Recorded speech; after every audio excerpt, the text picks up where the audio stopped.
Olá, boa noite a todos. Meu nome é Jussara, eu sou trabalhadora do Grupo Pablo, que é um grupo que faz parte do SEMA e que acolhe portadores de quaisquer tipos de dependência e também os familiares dos dependentes. E nós sempre nos reunimos em estudos e reflexões à luz do Evangelho, segundo o Espiritismo e a doutrina espírita de um modo geral. E é muito bom nós estarmos aqui juntinhos nesse espaço que o SEMA amorosamente nos proporciona. Aliás, muitas saudades de todos e como tudo na vida passa, em breve estaremos de volta na nossa salinha. E lembrando a todos que o nosso chat estará aberto durante todo o estudo e ao final deste nós teremos mais uns 20 minutinhos para que possamos trocar as nossas experiências, tirarmos as nossas dúvidas. Aliás, a participação de vocês tem sido muito produtiva. Já que nós não temos os encontros presenciais, vamos aproveitar e vamos usar o chat para conversarmos, para que possamos trocarmos também. Então vamos ao nosso Evangelho de hoje. Evangelho segundo o Espiritismo. Nós escolhemos o capítulo 5, intitulado Bem-aventurados os aflitos, nos itens 7 e 8. Então vamos à leitura. Jamais deve o homem olvidar, ou seja, esquecer, que se acha no mundo inferior ao qual somente as suas imperfeições o conservam preso. Rendamos graças a Deus que, na sua bondade, faculta o homem reparar os seus erros e não o condena irrevogavelmente pela primeira falta. E é importante que a gente faça algumas observações sobre essa passagem do Evangelho. Os aflitos, chamados bem-aventurados ou felizes a que Jesus se refere, são aqueles que, da tribulação, da dificuldade, eles retiram o bom proveito. Aqueles que encontram na dor um desafio para superarem-se a si mesmo. E é interessante porque isso fica muito claro para dependentes que já estão há muito na recuperação. Muitos relatam no próprio Grupo Pablo que hoje são pessoas bem melhores e pessoas até mais felizes. Essa passagem, também do Evangelho que nós escolhemos, ela destaca a postura de Deus perante os nossos equívocos. Deus não nos condena e nos dá sempre oportunidade de recomeçar e aceitar. Cabe a gente saber aproveitar. E o nosso tema de hoje é Deus. E eu sugiro todos juntos iniciarmos com a prece que Jesus nos ensinou, o Pai Nosso. Pai nosso que estás nos céus, santificado seja o vosso nome, venha a nós o vosso reino, seja feita a vossa vontade, assim na terra como nos céus. O pão nosso de cada dia nos dai hoje, perdoai as nossas ofensas, assim como nós perdoamos a quem nos tem ofendido. E não nos deixeis cair em tentação, mas livrai-nos do mal, assim seja. E hoje nós vamos falar de Deus.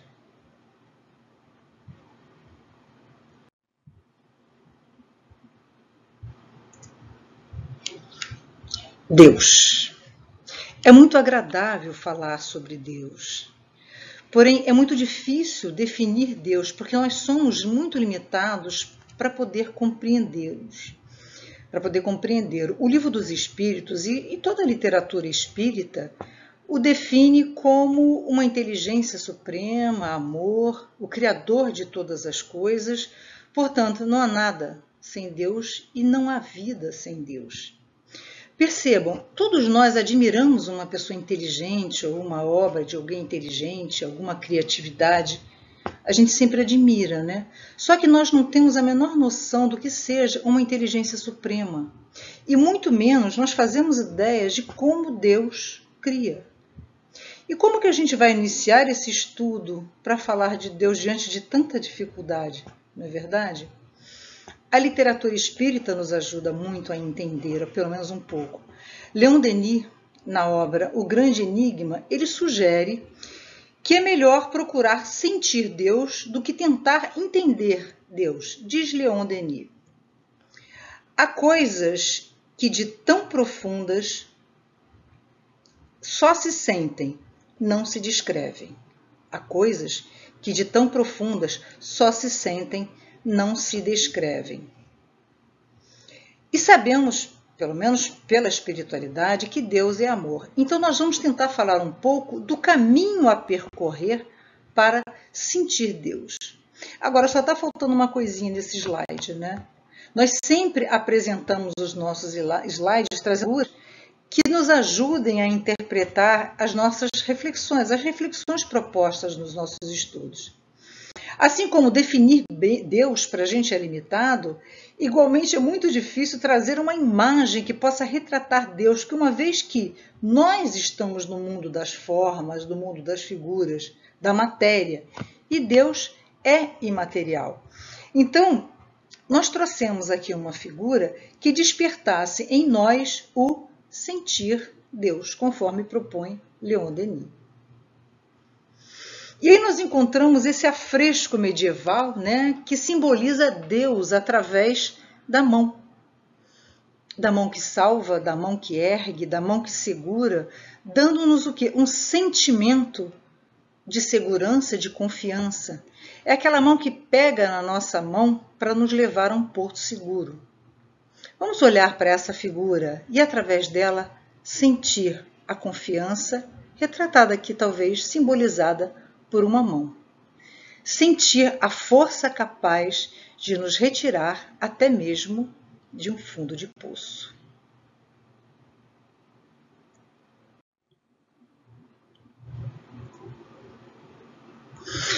Nós temos falado aqui bastante nos outros estudos sobre fundo de poço, que é um termo muito utilizado por dependentes para definir o que? O colapso da vida. Consequência dos vícios é uma relação realmente de causa e efeito, né? E comumente o fundo de poço significa que se chegou ao nível mais baixo possível. Seria o nada de coisa nenhuma. É uma vida acadêmica interrompida, seriam carreiras acabadas, casamentos destruídos, saúde física e mental comprometidas, estão entre as experiências relatadas por quem já viveu para o vício. Ou seja, é o limiar do sofrimento, isso é da tomada de consciência, pelo menos das perdas acumuladas durante o tempo desse contato com o vício. E normalmente é o momento em que o dependente pede ajuda. E para muitos também é o momento do começo dessa relação com Deus. E muitas vezes é uma relação que começa com muitas perguntas. Por que eu? É muito comum. Por que isso está acontecendo comigo? Por que tantas pessoas bebem e eu acabei minha vida por causa do álcool? Por que eu? Por que comigo isso está acontecendo? Ou, por que o meu filho, né, perdido no mundo das drogas, por exemplo? E para muitas pessoas que estão esmagadas pela tragédia, talvez até machucados mesmo pelo destino, buscando um ponto de apoio, questionam e procuram: onde está Deus? E antes de responder a essa pergunta, será preciso fazer uma outra pergunta.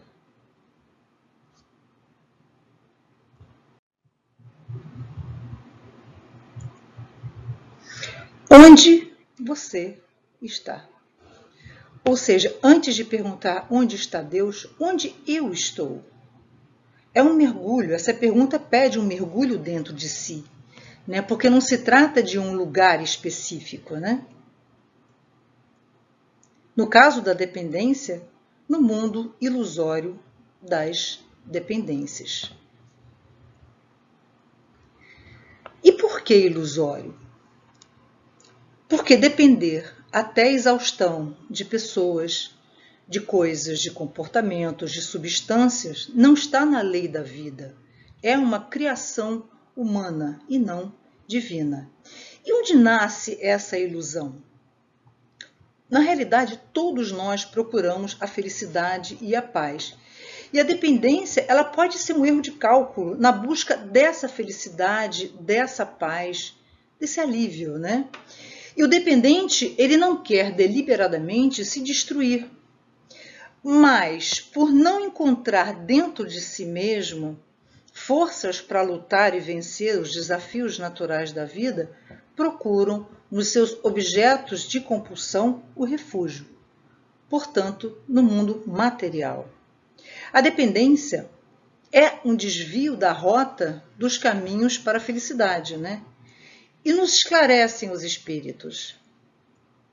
Não procureis a força e a consolação em outro lugar, pois que o mundo é impotente para dá-las. Isso está no Evangelho segundo o Espiritismo, capítulo 6, no item 7. Então vamos dar um exemplo, né? Vamos dar o exemplo do equívoco da busca e da consolação no mundo, na matéria, na vida. Vamos falar da compulsão sexual. Aqui, um tanto retratada nessa figura. O dependente sexual, ele canaliza na sexualidade para encobrir o medo e a insegurança, vivendo da gratificação da conquista, da comprovação de que tem o poder da sedução. Ele teme fazer um contato com seus sentimentos, buscando então viver mais intensa e constantemente o quê? As sensações, para não dar espaço para os sentimentos. Teme os vínculos emocionais mais sérios e os evita, de certa forma, mantendo distâncias mais superficiais, mais práticas e mais concretas, mais palpáveis do que as emoções. E você veja interessante o apego ao que a matéria proporciona, que é a sensação e a gratificação imediata. Psicologicamente, é extremamente ansioso e busca extravasar essa incômoda ansiedade na atividade sexual. Portanto, ele dá o espaço ao egoísmo e ao orgulho, optando pelo posicionamento de enxergar apenas as suas vontades nos relacionamentos superficiais, em detrimento de quê? De uma vivência de respeito, de confiança, de companheirismo, de sinceridade. Percebam a distância dessas grandes virtudes como respeito, confiança, sinceridade, né? O dependente ele fica distante delas. E são essas virtudes que nos aproximam de Deus. E dominado pelo orgulho e pelo egoísmo, naturalmente se mantém distantes de Deus. Então, vamos falar um pouco o dependente. Como é que fica, então, a partir desse comportamento, né, a relação do dependente com o mundo e com as leis da vida? Conflituosa? Bastante, né? Não há sintonia com a vida, com a lei, a vida normal. Apenas o dependente ele fica com uma sensação de não pertencimento a essa história, a essa família, a essa realidade. Né? E o orgulho, em função disso, começa a fazer dele um rebelde. Olha a nossa figura ali, olha o rebelde ali. E não entende por quê, é uma coisa muito inconsciente, não é uma coisa deliberada. Né? E a rebeldia, ela é apressada, inquieta, arrogante e revoltada. Almas que não aceitam a realidade, têm baixíssimo nível de tolerância às frustrações e uma conduta irritável. Quem traz essa definição de rebeldia é a irmã Dufour, do livro Prazer de Viver. Então, tal comportamento, dessa forma, essa rebeldia, essa sensação de não pertencimento a essa vida, a esse mundo, dificulta entender o que Deus quer de nós nessa vida. Porque para uma aproximação de Deus é importante uma análise muito cuidadosa a respeito do sentido da vida que nos foi dada por Deus.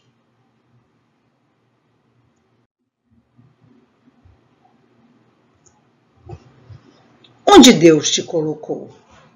Esclarecem os espíritos amigos que hábitos enraizados como os vícios, eles se formaram e foram sedimentados através de muitas vivências, inclusive nesta vivência, né? Nesta vida também.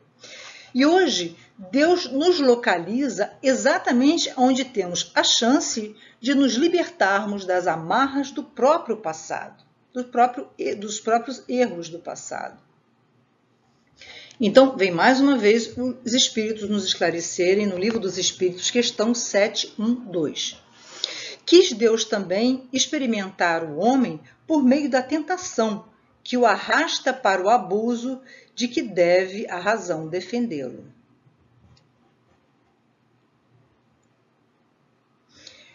A gente trouxe aqui a tentação mais clássica que nós conhecemos, né, e mais antiga, que é a de Adão e Eva, que sucumbiram à tentação de comer a maçã e perderam o paraíso. Aí a gente olha essa situação e começa a querer ser Deus, né? E começa a questionar Deus e dar boas ideias para Deus. Por exemplo, por que vai colocar uma árvore dessa tão perto deles? Ou melhor, para que essa árvore? Né? Até mesmo Adão questionou Deus, olha, essa mulher que você me trouxe que me fez cair em tentação. E Eva, por sua vez, acusou a serpente. Aliás, para que serve uma serpente no paraíso? Não serve para nada, né? Acho que Deus... né? E aí a gente tem que se perguntar, tirando esses questionamentos de Deus que a gente sempre ajeita para o nosso lado, aí a gente tem que olhar sinceramente para a gente mesmo e se perguntar, aonde Deus me colocou? Você já encontrou a sua tentação que você deve afastar-se, defender-se? Já encontrou o seu vício, o seu objeto de compulsão? Esclarece o Livro dos Espíritos que nós reencarnamos aqui para adquirir a experiência, entrando em contato com o bem e com o mal. A vantagem é que isso nos dá muita experiência, né? E nós somos tentados até pelas forças exteriores da vida, segundo as nossas necessidades de purificação interna. Isso quer dizer que, mesmo diante de muita tentação, nós temos sim a capacidade de resistir, porque seria até crueldade da parte de Deus se nos expuséssemos a tentações que não pudéssemos realmente resistir.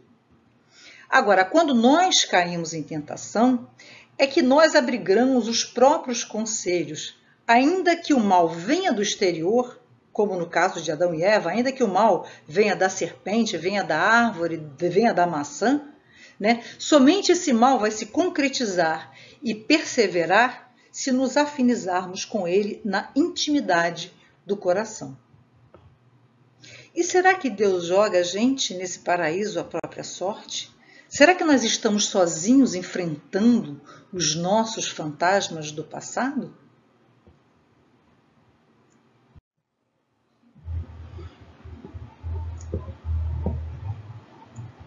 Então vamos encontrar Deus.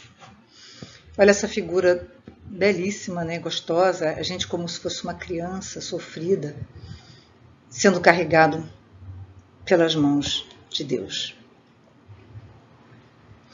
Vem o dia em que o culpado, cansado de sofrer com o orgulho afinal abatido, Deus abre os braços para receber o filho pródigo que se lhe lança aos pés. Santo Agostinho, Evangelho segundo o Espiritismo, capítulo 14, item 9.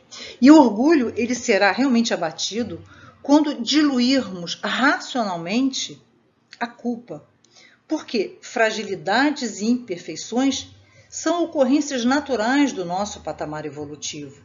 E o orgulho exige aquela perfeição que nós ainda não temos. E a culpa, ela pede punição. Portanto, sentimos Deus quando paramos de nos castigar, porque Deus não está na punição, Ele está no amor. E o dependente geralmente tende a aumentar as proporções do mal que sofreu, ferindo-se a si próprio uma segunda vez. Por quê? Potencializado pela culpa, passam a não se acharem dignos de ajuda, perdendo essa sintonia com Deus. Essa solidão autoimposta, culposa, irada, faz com que uma situação que era ruim se torne ainda pior. crendo que merece o seu destino e que é a vontade de Deus que ele sofra. Perceba como a culpa, filha do orgulho, nos afasta de Deus. Portanto, o auto-perdão e o respeito por si mesmo são indispensáveis para encontrar Deus. É uma questão de afinidade. Auto-amor sintoniza com Deus. Precisamos nos dar uma nova oportunidade, porque essa é a vontade de Deus. E uma vez com o orgulho abatido, o que pedir a Deus? Normalmente nós sabemos que o nosso contato com Deus é feito através da oração. Só que a função da oração não é influenciar Deus, não é fazer aquele petitório como se Deus fosse o nosso instrumento de manipulação ou de controle, né? E que tivesse a obrigação de nos atender porque nós estamos sofrendo. Não. A função da oração, mais especialmente, é mudar a natureza daquele que ora, daquele que pede. É a efetiva conexão com Deus, porque se a gente muda, a gente tem que mudar aquilo que não está bom, né? Aquilo que nos impede essa conexão com Deus, né? A chamada oração da serenidade, ela é muito utilizada em todos os grupos de mútua ajuda, tipo Alcoólicos Anônimos, Narcóticos Anônimos, e que, de certa forma, essa oração ela retrata a luta diária dos dependentes nas suas necessidades em um processo de recuperação. É uma prece belíssima e é uma prece que traz a gente ao autoconhecimento. Vamos falar aqui sobre a prece. Concedei-me, Senhor, a serenidade necessária para aceitar as coisas que não posso modificar, coragem para modificar aquelas que posso e sabedoria para conhecer a diferença entre elas, vivendo um dia de cada vez. É interessante que a oração da serenidade, ela estabelece uma confiança no poder criador de onde todos nós viemos. Ela ensina ao dependente a buscar os tesouros espirituais que é a nossa herança divina, que está dentro da gente. E esses tesouros, eles estão justamente identificados nos pedidos ali formulados, tais como a serenidade, que traz a autoconfiança, a aceitação, que nos remete à humildade e à noção de limites, a coragem e a sabedoria, que são verdadeiras potencialidades da alma. Se você não tem o hábito de orar por não saber o que pedir, faça da oração da serenidade o seu contato diário com Deus. Bom, nós estamos chegando ao final do nosso estudo de hoje e vamos terminar com algumas reflexões, para que a gente possa levar essas reflexões para a nossa semana. Lembrando a vocês que o chat estará à disposição para a gente bater um papo, para a gente conversar um pouquinho sobre o estudo de hoje.